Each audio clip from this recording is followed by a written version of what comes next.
So I would say that we are responsible for our own health. We know our body more than anyone else. Use the tools, use the platforms, use the at-home solutions if you don't want to be, going out, and benefit from the movement that we have to preventative health that is accessible at home with lower pricing than ever, and be a beneficiary of being a healthy human being. The benefits are incredible.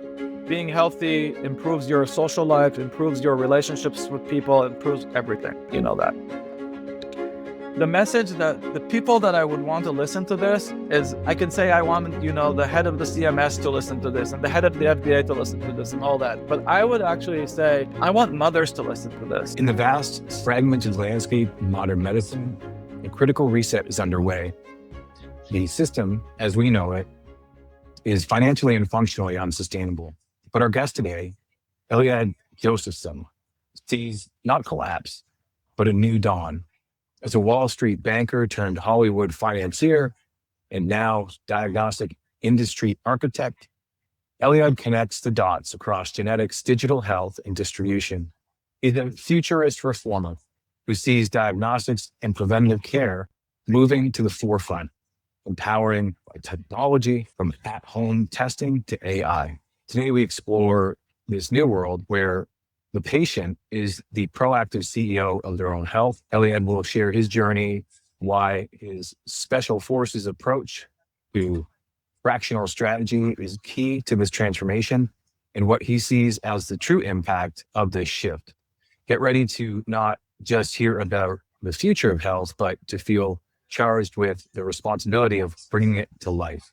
Eliad Josephson is a diagnostics leader and entrepreneur dedicating to building solutions that simplify and empower personal health management with a background spanning product development, business development, and leadership in genetics and diagnostics.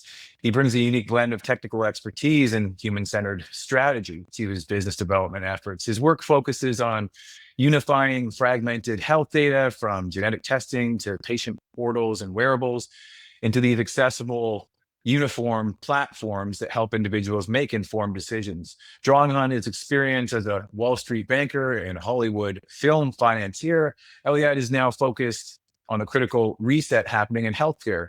He sees diagnostics and preventative care moving to the forefront, a crucial shift to save the industry from collapse. This transformation is propelled by two key factors: the patient demand for better outcomes and the powerful new technologies there to serve them. These are fundamentally changing how we treat disease and save lives. So his perspectives really resonate with the DNA of Things mission to explore how innovation, biology, and narrative combine to shape conscious futures. Eliad exemplifies how diagnostics isn't just science, it's personal, it's relational, and it's transformative. Eliad, welcome to the DNA of Things. It's great to see you here today. Thank you for having me. So here we are at the transformational moment, as we've been discussing, as it relates to, I would say, just gleaning some of the insights from our previous conversations, this moment of like the true democratization of diagnostics and what that might mean for proactive health, the pursuit of proactive health and longevity. So I'm really excited to get into that hopeful future. But before I did, I always love to learn the unique perspectives of the guests that I have on the show, because that's what I think was really making this future so exciting. Is there's so many people that come effectively with this interdisciplinary perspectives, and yours is very unique. So yes, on the investment banking, but also the Hollywood financier. So I'm really interested in so far as how that journey started your eventual jumping off point into in personalized medicine. So can you tell us how you got here? Yeah, of course. So when, moving to New York, for me, New York, big city, big dreams. And when I went to college, I realized that finance is probably where I belong, because of the professors, because of the peers, the students. And I was really fascinated by it. And it was my goal to see how I can get into Wall Street, into some of the bigger banks in Wall Street. So I worked hard in school and extra activities and internships and everything. I eventually got into Merrill Lynch, which was at the time and also today, like one of the top firms on Wall Street with the, talent from all over the world. And I was part of the international desk at the time.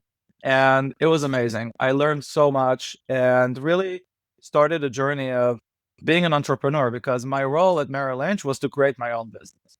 So I had the platform, I had the name, I had the tools, I had the products, and I started building a business and realizing that relationships with people is really what moves everything around in any industry. And I applied all the way to today. So as a young guy in New York, enjoying life, going out at night, showing up at 7 in the morning in the office for morning calls, I really learned a lot about, you know, what is it that I can do to help people related to, at the time, finance and managing money, and how do I play a role in all that ecosystem? And it was great. And I learned a lot from managers, from peers, and it was the beginning of my career. And all of a sudden, you think everything is planned out, and then a surprise comes. And the market was not doing well. If you remember 2008, 2009, the collapse of the financial markets, and one thing led to another. And all of a sudden, Merrill Lynch is being acquired by Bank of America, right? So I had friends working at Lehman Brothers. It was shocking to think that, wow, Lehman Brothers is not in business anymore. But so what happened with this transition is there was a huge cultural change. So Merrill Lynch, with all the facade and the name and everything, all of a sudden is being absorbed by a large bank. And the culture changed. And more importantly for me, the international business has changed. And that led me to figure that things are not going to be the same. And I thought maybe it's time for me to make a change. So I stayed in the world of finance and I moved to California where I have family. And they know if in New York you do Wall Street, then what do you do in California or in LA? Maybe something with Hollywood. So Hollywood, so I stayed in the world of finance, but the product was Hollywood film and all that. Very fortunate to be in a position to do, as an executive producer, to make films with Sony Pictures. And I learned, again, a ton of things. Again, same story, relationships with people plays a huge role. And what I learned in Hollywood and making movies, that every movie is like a startup, right? You have an idea, you write it into a story, a script, a pitch deck, if you will. You then have to create the product. You need to make sure that it works and it resonates and it creates, the emotions that you want to create in film. And then when you have the product ready, that's not enough. Now you have to go figure out how you're going to sell it, how you're going to distribute it to domestic markets, to national markets. And so I was in a position where I was running a boutique kind of like investment co-financing film fund in collaboration with the large studios, and also did some independent films. And every one of these films was like a startup. So it's almost having like a VC with a portfolio of films. And you need to figure out each one how you're going to make it work, because no one is the same like the other. But again, what I realized is a lot of it is relationships with people.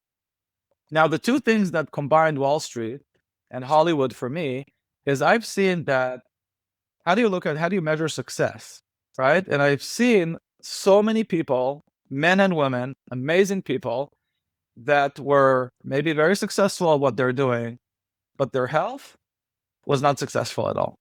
If it's stress, if it's not even going to their doctors to get checkups, if it's all kinds of chronic diseases that are being developed. And so you might think that it's, very special being in these organizations, and it is. But what about health? How do we make sure that the people are also taking care of themselves and their health? So after about 5 years in Hollywood, my main investor said, thank you for the journey. We had a great time, but it's enough for me. And then I was in a crossroads of what am I going to do next? And for personal reasons, if you look at me today, and this is like 10 years later, I look arguably younger and healthier than I did 10 years ago. And I believe that you also had a similar journey, kind of like early stage, thinking about how does genomics play a role in wellness? And I got so curious about that I figured I have the skills. I've done, the career steps that I've done before, the journeys that I've done before, acquired a lot of knowledge. I'm probably in a good position to start a company. And that's what I did. I started a company that does genetic testing for nutrition and skincare. And I learned so much about the industry, about diagnostics, about laboratories, about genetics, about the whole ecosystem. And that became my journey for the past 10, almost 15 years now. And it's absolutely amazing how I can apply all the skills from before and be kind of like a different mindset in healthcare with a focus on diagnostics, because probably all the experiences I had before. To add to that, I have, like, on a personal level, I have military experience. So that really adds a lot of discipline and other things that come with military experience. So the pandemic came and really changed a lot of things. And I learned through the pandemic that there is a massive opportunity that we've proven that people can get tested at home. And that Mhm. enables more and more testing. And what I did in the last 3 years, I connected a few points together. And you mentioned, that you really appreciate working with coaches. So I also have a coach that I'm working with, like an executive coach. And I've built a consulting agency that brings all my skills to help companies that are my clients with kind of like fractional business development strategy services. And I absolutely love it. I'm in my genius zone, and it's really, really great. So that's kind of like my journey, from Wall Street to Hollywood, and eventually to what really matters most is our health and our well-being. And how do I use all the knowledge and all the tools to make that, as efficient as possible. And I really strongly believe, and I've been writing a lot about it a lot. There are a combination of forces that are happening right now that are creating a market shift, even a reset, right? I am seeing, and many of my colleagues are seeing, that diagnostics is coming to the front line.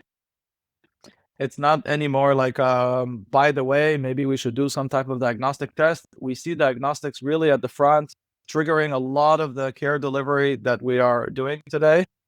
And that's why I chose within healthcare to really be laser focused on diagnostics and digital health.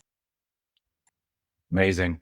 I hear you describe your story and it just kind of hits a nerve, like in my own parallel universe. So you're right. I think you and I both played in the DNA space early, before it was cool, so to speak. Like 10 years ago, it was when I Yeah. started Athletigen. But I hear you describe your journey, insofar as the film industry. And I wouldn't have thought that at first until I heard you describe it, but it actually mirrors my own academic experience. And what I mean by that is I had a very, let's say, a contrarian type of PI, primary investigator. His name was Ford Doolittle. And, he actually won the Canadian Herzberg Medal, which is, it's like the Canadian Nobel, basically. Okay. And the work that was honored was, as much molecular biologically as it was philosophically. And so a lot of the work that he did and the students in his lab, myself included, was, really deconstructing Darwin's tree of life. That is the evolutionary process that drive, new species, if you will, primarily at the microbial level. But suffice it to say, I was, in that academic world where we were given free reign under his leadership. And that was true also when I did my postdoc under Ruth Lay at Cornell. But essentially it is, you're looking for a problem in the market. And in this case, the market is health, human performance, health, wellness, human performance. And you're looking for some aspect of research that's underdeveloped, probably some population that's underserved. And you're looking to, really solve a problem. And that's, effectively the product that you're creating in the process. And so you build a business case. And now the funders in this case, they actually can be private, and they are in some instances, whether they're private or, institutional, government, or even philanthropic. The point is you're making a case, and then you may get the funding, but once you do the original research, you're not done. You have to bring that research into the further productization, which is the publication. And by the way, before you do that, you have to build a team, an interdisciplinary Right. team, and you have to get them to work together for their unique skills and create this Very similar. synergistic. Yeah. Yeah. And then in the end, yes, you have a product, but is it any good? I don't know. It's going to be peer reviewed. And then that's just another level. Like, well, what's the impact factor? How often is it cited? And that's a whole cycle that would dictate your advancement through the academic process and qualify you for other funding, or who knows, even some of your research being productized, further in industry. But anyway, I didn't realize it at the time, but I had been primed for that, startup role.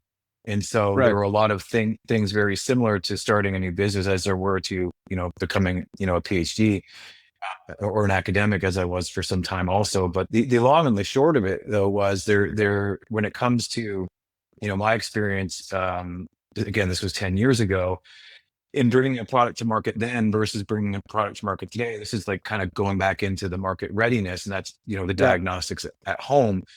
Back then, it was, well, first of all, it was almost insurmountable to bring a new product to market. It was like, I say it was 18 months and $2 million just to bring the thing to the athlete and the coaches to say, hey, do you like this, or how would you use this? Now, in hindsight, I might have done a back of the envelope drawing, and it didn't need to be so sophisticated, I suspect. But the interesting thing now, though, is with all of the accessibility to different technology and teams, and amortization of different softwares that didn't exist at the time, that 18 months and 2 million is now something that can be done for under 18 weeks and 200,000. Yeah. And Yeah. that's like full end-to-end solutions now, not Right. not just the back of the envelope proof of concept, which is absolutely amazing. So coming full circle to, what you're talking about is the market readiness, right? So COVID, it was like, yeah, people were like, in the way that people are now much more open to this kind of communication, like Zoom, VidCon, Yeah. more so now than they were before 2020.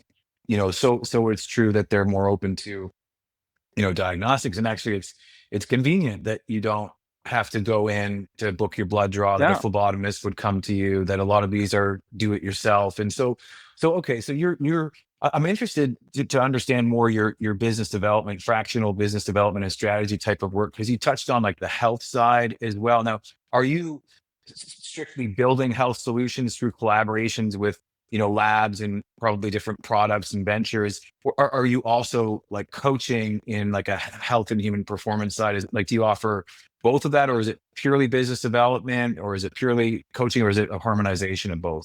Yeah. It's a little bit of a harmonization, but more focused on business development. And what Got it. I'm Okay. realizing is that having the view not from one company, but from multiple companies Yes. enables me to connect dots in a way that is very unique.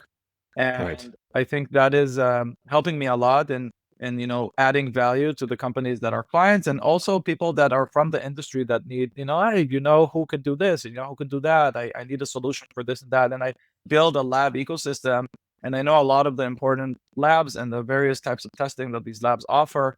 And it's really the idea to connect the dots and to bring, things together from various places is, I think, somewhat of a skill, and that's been working very well. So I would say that my clients include, for example, a very large genetics lab. So right now we're seeing a huge shift into whole genome sequencing because the price is coming down and down, led by technology. So you touched upon technology. It goes across so many different verticals and really is changing the game. That's why it seems like we're in a shift and a reset. I was talking to some friends even about ChatGPT.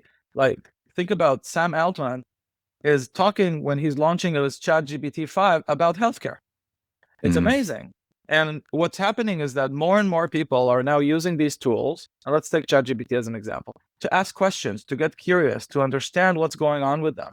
And people would say, and it makes sense. Instead of asking my doctor that I need to set up an appointment and go see them, they have maybe 5-10 minutes, it all tied to CPT codes, et cetera, et cetera, et cetera. I can ask ChatGPT, I have this symptom, what should I do? And it's as if you're getting like 1,000 doctor opinions. I Mhm. think this is triggering people to say, wait a second, so maybe I should get tested.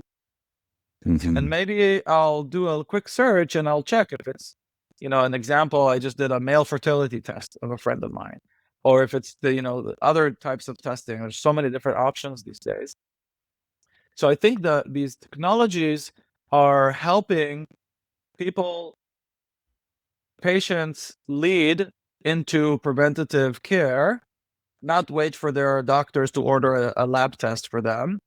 And that is a big change. And so people will challenge me. Not everybody is using ChatGPT, but I think it's changing. My mother uses Mhm. ChatGPT. My mother-in-law uses ChatGPT. I believe that there's more people that we think that are actually using these AI tools in order to gain knowledge and everything.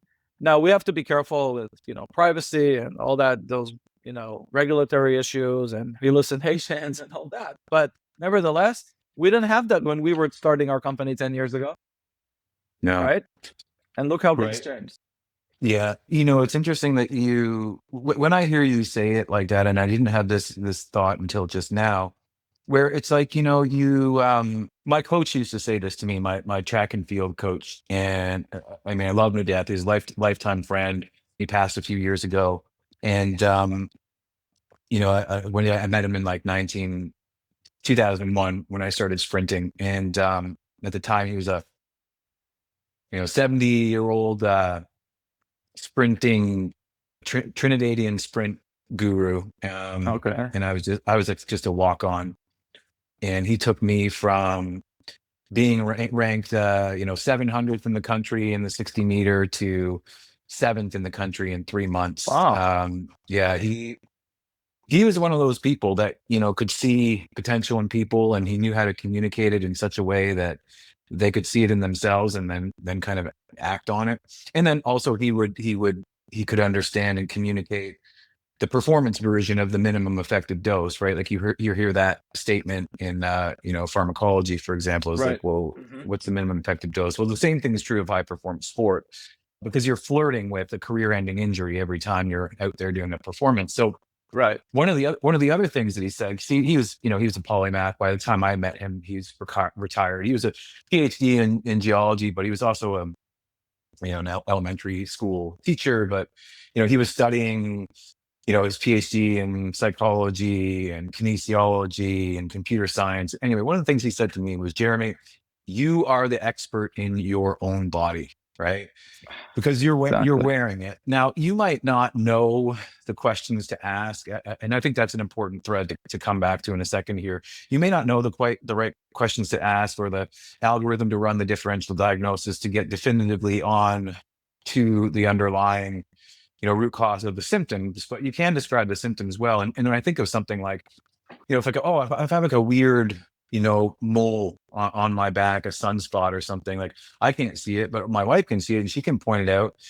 And then you're like, oh, I didn't know that I had that. And well, let me bring this to the attention of the expert. And this doesn't, and let me tell you about all the other symptoms. But now you can do this with all these diagnostics. You're like, hey, Right. I've been feeling really tired. And, I noticed that like, actually my B12 is notoriously low, but then so is my iron. Like, what's going on, right? And so you actually get to come to the doctor with more in-depth data. Now, the assumption here And is that no, it's saying it's like it becomes a scenario where you go to the doctor and you ask for additional tests that right, otherwise they wouldn't give you. right, Right. So right, I was, my cardiologist, has kind of like the recommendation of what he likes to test every time. But then I right, add to it. So I added, for yep, example, on the last test, I said, let's add lipoprotein A, hmm LPA, which he said, oh, hmm yeah, absolutely. It's covered by insurance. All I needed to do is ask for it. So he will add it to the requisition form. And here I have another biomarker that otherwise I wouldn't have. So you right, see the cycle? right. It's amazing. People are more informed. People can then go and ask for more testing and they will get it. Well, I Um, think, and you're hitting something that's important, which is like there's no way that the physician or the expert practitioner can fully know you, because they don't see you in the wild, right? They see you in the clinic office. Maybe it's getting better that they can even come into your home now on Zoom, or if you're an athlete, they can come to yeah, the track. It's like, hey, it hurts when I do this, right? And so that is looks like a more kind of accurate or organic picture of the patient, so to speak. But there's this opportunity where it's like it's not like a paternal system anymore, but it's really kind of your care team, right? And so we're co-creating the battery of tests based on the full picture of the symptomatology that you're presenting, which is hard right. to get to in a 15-minute session. Yeah, So it's like impossible. yeah, And then you have other wearables. Then, I just read a report that, more and more people are accepting and wanting to have wearables. So you see, I'm wearing the Aura ring and it's It's incredible, the data that it gives me. And I feel like I have control of my health when I have all these, the Aura Ring and the testing that I do regularly. So it's really amazing. And now the movement of, to preventative to home testing, I'm seeing it firsthand. One of my clients is a very large logistics company. So they actually manufacture the kits. They do the assembly of the kits with whatever needs to be inside for the collection device, all the way through the distribution or fulfillment. And I see that really there's an uptick, it's growing. There's more and more companies that are stepping into offering testing at home. There's great solutions to enable that. If you even need a requisition form, you can get one virtually. Like, it's really shifting. And all this adds also more and more data. The data is also very helpful. So also I've been working on projects to help pharma companies identify specific data they need in laboratories, because there's a gap. Someone needs to fill that gap, and that proves to be very helpful. So when I'm kind of like in this and seeing from different points of view what's happening, it's very clear to me that we're in the shift. Now, it's not so simple. We need to have regulatory support. We have to have FDA support. We have to have administrative support, all the different things to really help push. And I think that some of the leaders in the industry are doing that. So one post that I wrote a couple of months ago that became kind of like viral was, I pointed out that Roche is going direct to the patient now. They want to cut the PBMs in order to reduce the price and go direct to patients. So this movement of pharma being able to talk directly to patients is happening. Lilly Direct, another example, right? And I just actually yesterday saw a survey by Fierce Pharma saying that there was a survey and 94% of pharmas are set to create direct to patient as a standard practice, right? So like almost all of them are saying direct to patient, part of our business plan. Now, what comes with that is diagnostics, of course, right? They have to test, they have to, so I was meeting some pharma people that are involved in the diagnostic divisions, and they're saying, yes, diagnostics is a key factor that we need to have integrated into our direct to patient relationship. Isn't it amazing? It's like really like happening. It's mind blowing. Yeah. And actually it makes me think of one of my guests that I had on previously, and I should probably introduce you to Mike Polcari, who's the original chief architect of 23andMe. And so he's one of the people that can, now, greatly facilitate the tertiary analysis, right? So, you talked about the lab providers that, produce the primary and secondary analysis. So, the primary is like the raw sequence analysis. And then, the secondary is more of like the clean, base calling and the application of the bioinformatic assembly algorithms to get to the actual genetic code. But then there's the model.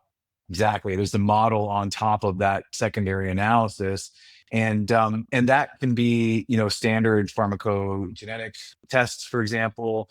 That could be like, what I had built before, which was like a human performance model for injury prevention for you, skincare, wellness with respect to nutrition, and supplements. Yeah. And so some of those I think are, they may be proprietary to, let's say, the expert practitioner or the company that's developed them based on, their intellectual property. Like Araval is a great example of that. V. Hood and Nathan Price have developed a longitudinal study with thousands of individuals that, have this, repository of insights at the level, like the systems level, systems biology, which is really amazing. And, as it comes back to just the economics, you being a finance guy can appreciate this. Like, this is what I had alluded to at the beginning of the call, which was, oh, wow, like it took me 18 months and $2 million with like the kinds of solutions that people like Mike are building. It's like, okay, well, now you can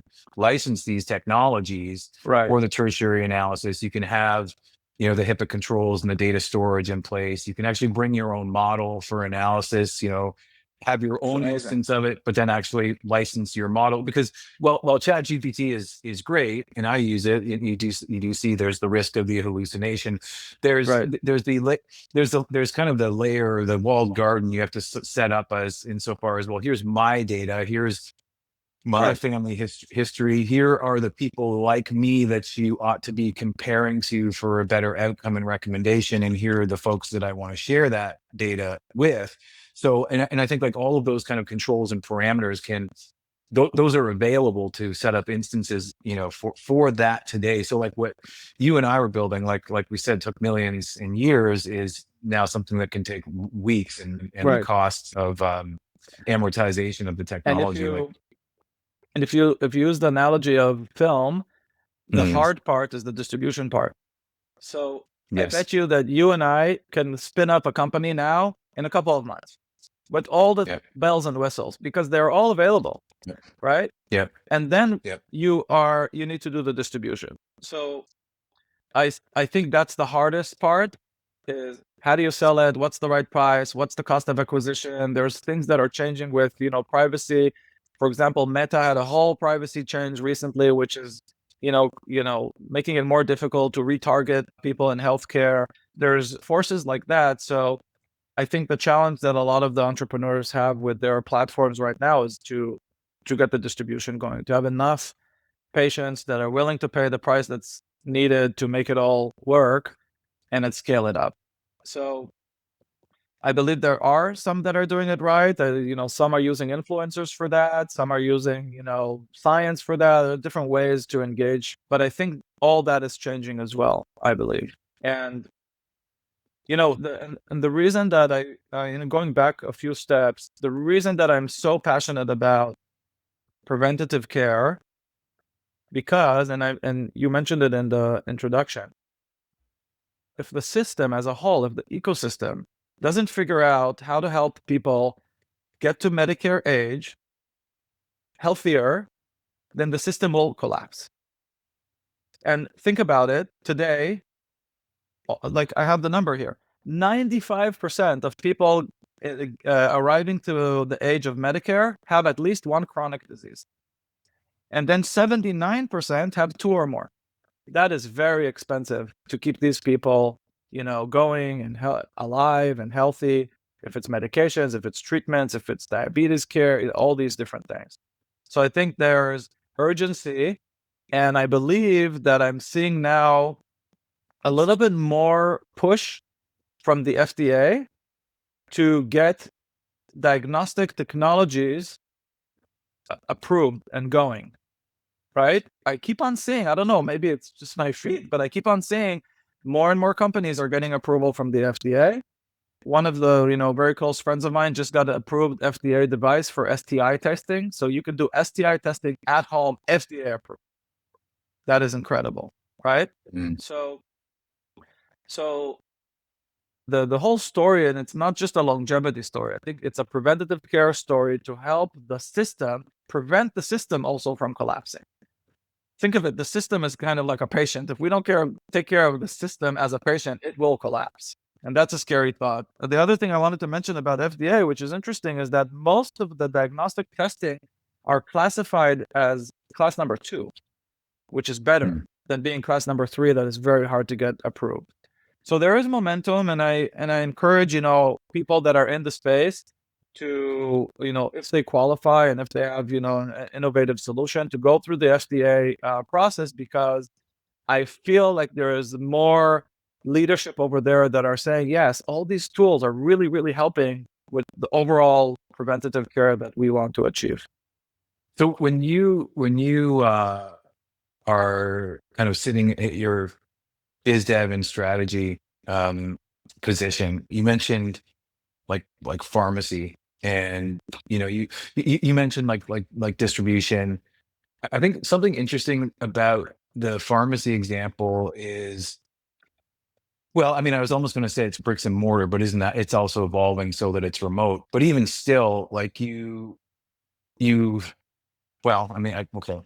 So let me just expose my my naivete, because as I start to think about it, I think my logic structure falls apart. Because as I was starting this, I was like, well, the Walgreens or the CVS, they don't have to think too much about distribution, because maybe there's one CVS every 10-mile radius, or I'm sure it's less than that.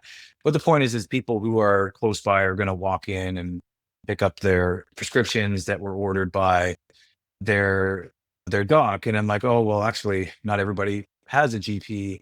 And there's more and more of these telemedicine services that are available for this. And so I was thinking initially is like, oh, well, these are decentralized, like they're naturally decentralized because they're positionally brick and mortar around different cities. But it seems to me if it's going to be, if they're going to have these economies of scale and potentially more affordable pharmaceuticals, there's probably going to be something like an Amazon distribution Yeah.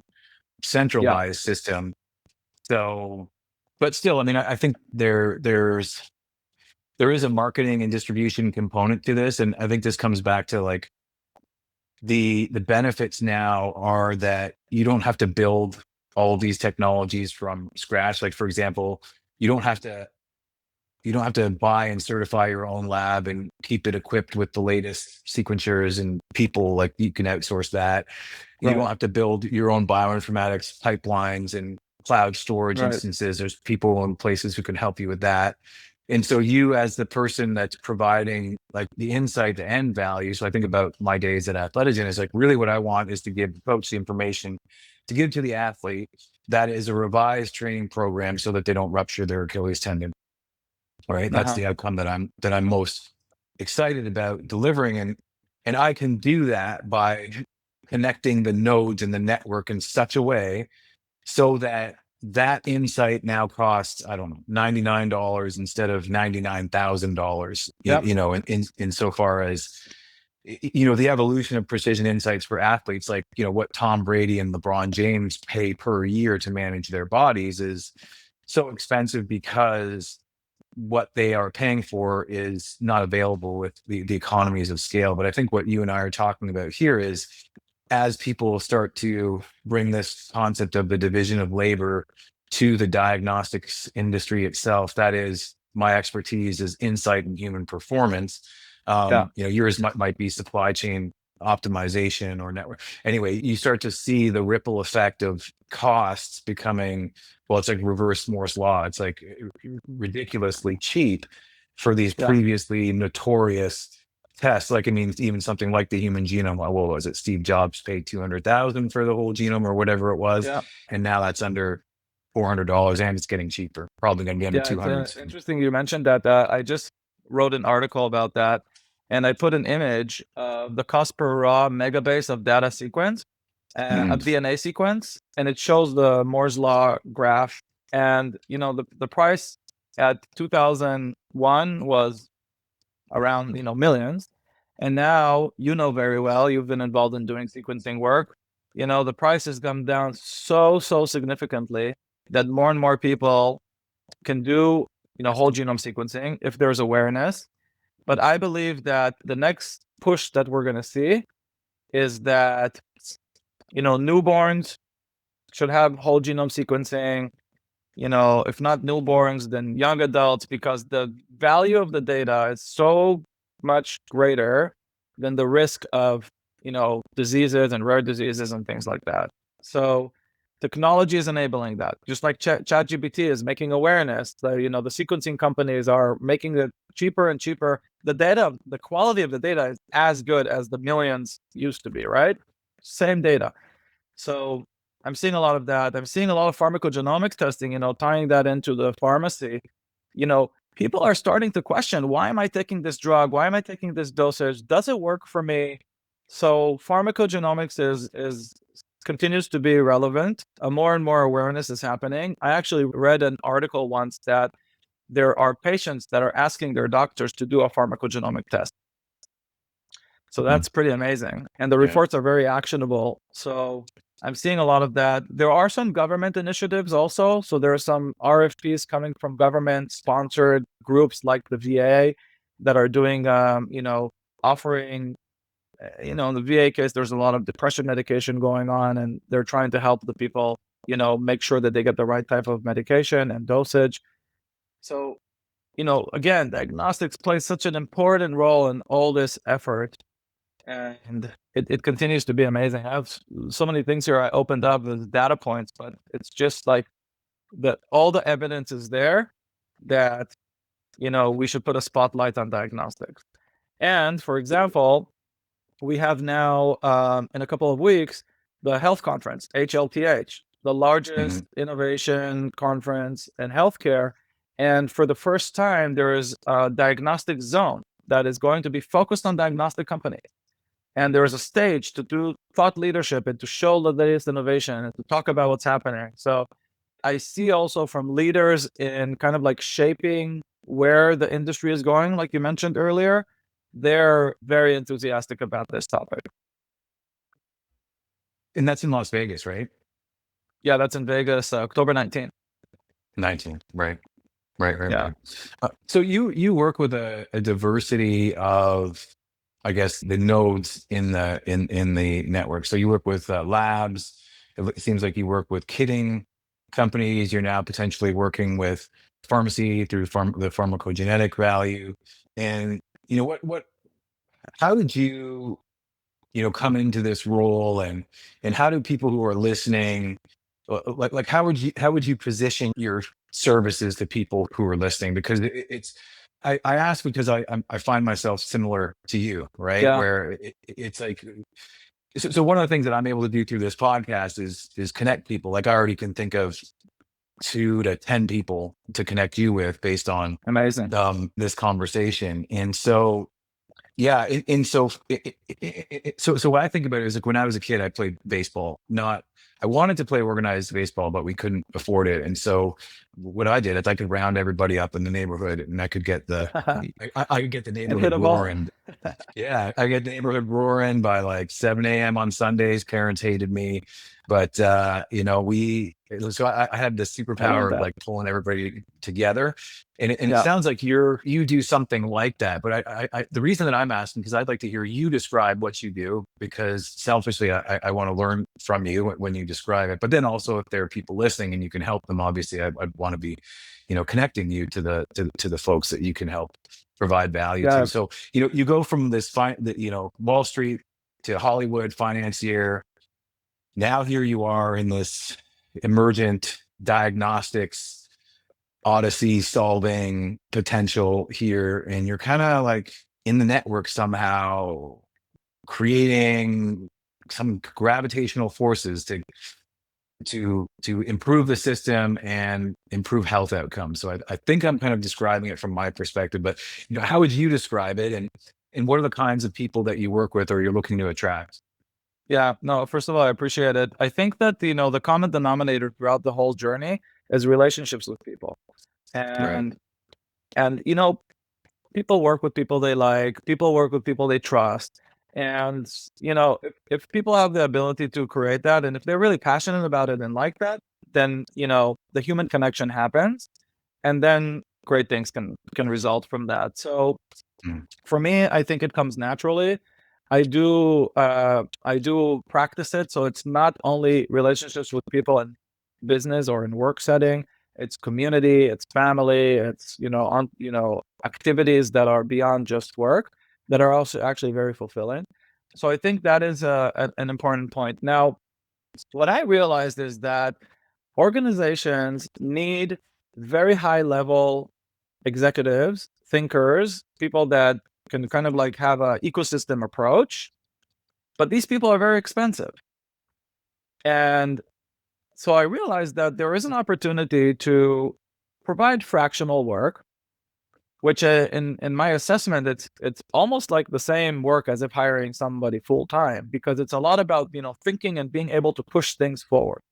So instead of just like talking and going in circles and going in circles and talking and going in circles, you have certain people that just push strong forward. And that's what I've been able to do my entire life and career. So I'm leveraging that and providing fractional services to organizations that need that kind of an executive on the team that can talk to the CEO or to the high, or to the important decision makers and stakeholders, and to influence the push, the change, the connections, the thinking differently. So that's been working very well for me. And it's also, I'm very passionate about it. People, feel it, people see all the things that I'm involved with. But it's also not, when some people think of it as fractional advisory, I see a lot of people doing it as like a gig until they find a full-time position. And that is for me, a big no-no. Like you choose what you want to do. So when I chose that I'm going to do full-time consulting, I also build a system around it.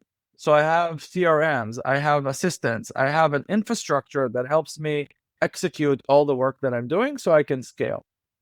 And it's been going very well. Now, again, going back to the tools, for example, I have already 10 agents that I built that are working for me continuously on ChatGPT, like ChatGPT agents, right? In the previous days, I would have to hire maybe 2, 3 analysts to be able to provide me with all that information and data. So I'm really leveraging technology. I think it's an optimal time for people in consulting world to do their work. You see that even with McKinsey. People thought with McKinsey will maybe suffer from the whole ChatGPT and all that, but actually they're doubling down and growing even faster because they're looking at the results and not about, taking all the time preparing reports. It's amazing. So I think a very interesting, optimal time to do this kind of work. And it resonates. Now, you have to be able to find the right leader and the right organization that understands this. And I've been able to find several of these and working very closely with these individuals, and it's working well. And it continues. There is also a compounding effect, right? Every day, every week, every month, every quarter, there's a compounding effect to all the effort, and you see all of a sudden things coming together. It's pretty amazing. So it's interesting to hear you talk about that leader, right? What is that archetypal leader, if that's even possible to define, like you say, within an organization that's going to bring in a fractional, BD strategic hire? I'm assuming that there's some outcome that they're looking for to bring you in to deliver, right? So I would Yeah. suspect that your job is very much like outcomes based. And so like what are those outcomes? Is it a market analysis? Is it developing a strategy? Is it taking a new product to market? Is it building a team? Is it setting up industry partnerships? Or is it kind of all of the above? It's leaning a little bit more towards the partnerships and being able to, call people that I already know in the industry and save like, I don't know how many months of a sales cycle that salespeople would maybe go through. So again, ties into relationships with people. But yeah, people expect me to bring results. I believe I am bringing results. I'm working very hard at it. Discipline plays a big role. Like I mentioned, all the way back in the days from military times, you would see me on the desk at 6:37 a.m., start doing calls with the East Coast and throughout the day doing a lot of different things, like a lot of different activities in a structured way that creates, organizing everything, making sure to follow up with everything. And, each organization works a little bit different. I tend to work with leadership, with very high leadership, if it's CEO or president usually.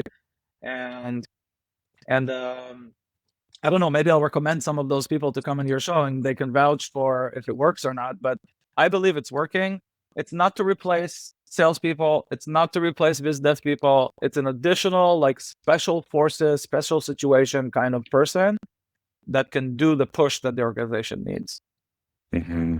Well, and there is something interesting with I don't know, call it the gravitas. And I don't think that it's a hallucination, for example. Like it's like a come from away type of person, as they would say in PEI, or, as you might read in the Bible, as a prophet can't work miracles in his hometown kind of thing, right? So when you're a consultant and you're outside, I think you're kind of not bound by the status quo in a way.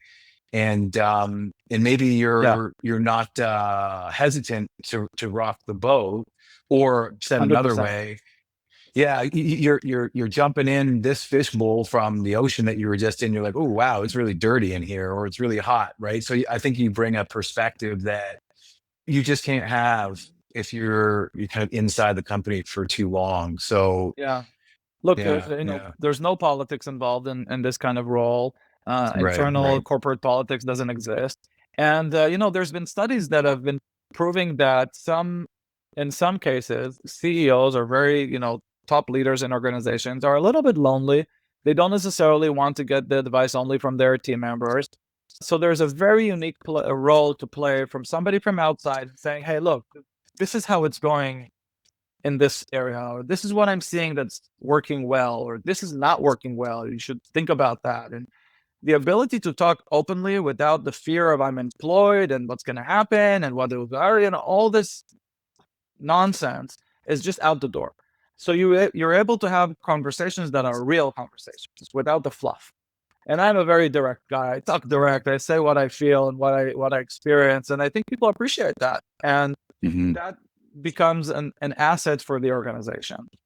Now, I tend to work more with like mid to large size organizations, but I think it could work across from startup, if the CEO wants to listen, if the founder wants to listen, and all the way to mature organizations with leadership teams and board of directors and all that. Yeah. And so you've built besides your AI agents, you have humans working with you as well. So Yeah. so what's the name of your company and what's the size of your team? Yeah, look, the name of my company came by chance. It's a combination of my wife's name and my name. So it's Natel, Natel. And my wife's name is Natalie, so it's not Nat, and I'm Eliad, so it became Natel. But what was cool is that my wife is originally from Switzerland, and in Switzerland, Natel means mobile, like it used to be for like if you call a cell phone or something. So I said to myself, wow, I like this idea that I am mobile, I'm moving, I'm dynamic, I'm changing. And it became the name of my corporation. I also have a URL that's called fractionalbusinessdevelopment.com, which tells a little bit of my story. But that's how the name came about. Amazing. And how big is your team? So I have my coach, which I consider to be part of my team member, and I have two kind of like assistants, PAs, and then I have a bunch of agents, and the team is small, but the output is large. Seems like a lean, agile team, and if you're focused on like what you can deliver, Yeah, in a differentiated way. Yeah. It's always been like that. If I kind of like reflect back on Wall Street, there was a very small team, agile, get stuff done, break the status quo, break barriers and push forward. And I'm talking about at the time, we were doing like structured products that now are not even allowed anymore. So it was like very special, unique type of thinking.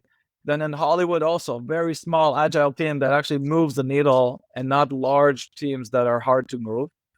And now I'm doing the same thing. So it works for me. I learned it all the way back in the military. I was in a small unit that was very specialized. So I guess it plays a role. And most importantly, it works and it delivers. Amazing. So, hey, I mentioned at the top of the call that I was going to ask you 3 questions at the end. So you ready for them? Let's see how our conversation is set. Okay. So number 1 is, what's the key message here? So if you had one thing to say, this was your last podcast, what is it that you'd be communicating to the audience now? Wow, it's a lot, but I would say that like you. Sorry, let me give you all 3 so that you can riff all 3, because they all set each other up. So number 1 is what's the one thing that you would say? Number 2 is who needs to hear it, and then number 3 is who's the next guest that you would recommend? Right. Okay. Cool. So, look, we are responsible for our body, for our health, for our biology. You mentioned that with your coach that was training you, and it's so true.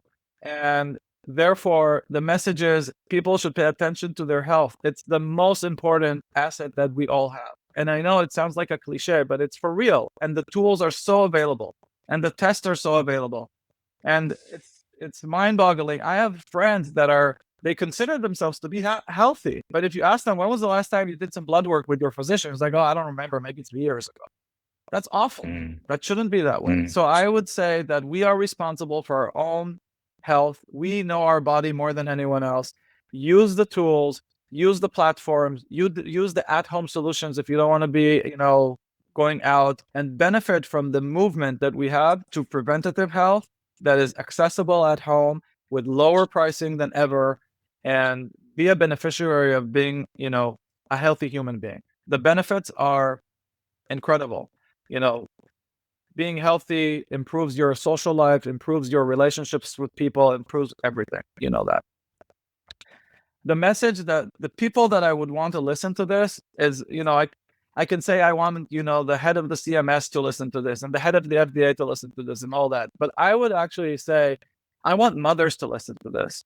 And why I want mothers to listen to this, mothers or parents or parents of young children. The education for health starts at home from a very young age. No sugar, no screen, which is a health problem also, or reduced screen, but really training and educating children to be healthy, to know that it's important for them to eat healthy, et cetera, et cetera. The education starts at a very young age. So these children, when they're 15, 16, 18, 20, et cetera, they're already aware. They already know that they were taught at home that health is important, that taking care, that not eating sugar, all these things.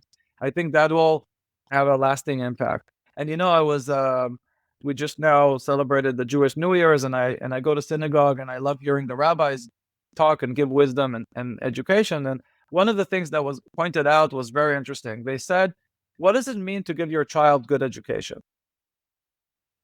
And there's all kinds of answers, but he then goes and says, "Look, it's not only sending them to the best school or having a private teacher or doing these kinds of things that, you kind of like pay to get a service or the best education. The best education we can give our children is at home, by example, by educating them, by teaching them, by doing all these activities." That kind of like gave me goosebumps because I have a 2-year-old and I'm actually doing that, and made me even more aware. So that's why I'm saying that maybe if I can tell every mother and father out there, limit the sugar, take care of your children's health, because that will set them up for their entire life. That'll be amazing. And the last question is I think, to continue the story about preventative and diagnostics, I have a number of friends in the industry that are leaders in the space that I can recommend them to speak and continue the discussion around what are we doing in diagnostics? How does it play a role? How do we do more and more preventative? How do we save the system from collapsing? And how do we all collaborate to make it happen? Anyone that comes to mind that you could recommend? I have several. I'll point out maybe 2 or 3 of them, actually. So one, I have a friend that's really leading the whole movement of direct to patient for pharma. Great guy, great entrepreneur, raised money to solve this problem. I think you'll have a great discussion. He touches the whole idea that pharma is going direct to the patient. Another person that you might know is the president of one of the labs that I'm working with. He is in the forefront of doing whole sequencing at scale. So what does it mean? How does it impact the investing in it to make it available for patients, physicians, etc. So I think that could be a dynamic conversation. I have another friend from a lab that he's really in the forefront of doing at scale preventative kind of like screening programs and testing at scale. He is also, working with me and with my logistics client on executing that. So I see the numbers, I see that it's happening. It's pretty amazing. So I think, 3 people that you can have really good discussions with.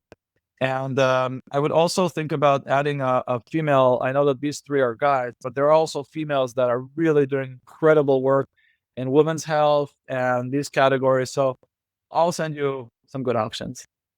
Amazing. Well, Eliad, I really appreciate you taking the time today and, the great work that you're doing Thank you. behind the scenes. And now if people wanted to get in touch with you, and I can put this information in the show notes. What's the best way for people to get in touch? I think LinkedIn is the best way. I'm very active on LinkedIn. I respond right away. LinkedIn has been a gold mine for me. I'm doing a lot of thought leadership on LinkedIn. So if anyone goes to my LinkedIn, they get a good picture of who I am and they can send me a message. I always reply. Amazing. Okay. Well, we will definitely point people to you there. And thanks again so much, Eliad. Appreciate you. Thank you so much for giving me the stage, the opportunity to speak about what's so important to both of us and for everyone. And yeah, I'm sure we'll continue our conversations. All right. The message from Eliad is clear. The future of health isn't something to wait for. It's something we must actively build. And we, the patients, are the key agents of change. As Eliad outlined, from the precipice of systematic collapse, a hopeful path emerges from proactive health diagnostics and connecting the right players in the network. His journey from high-stakes finance to architecting a more disciplined, human-centered diagnostic industry offers a powerful template for transformation.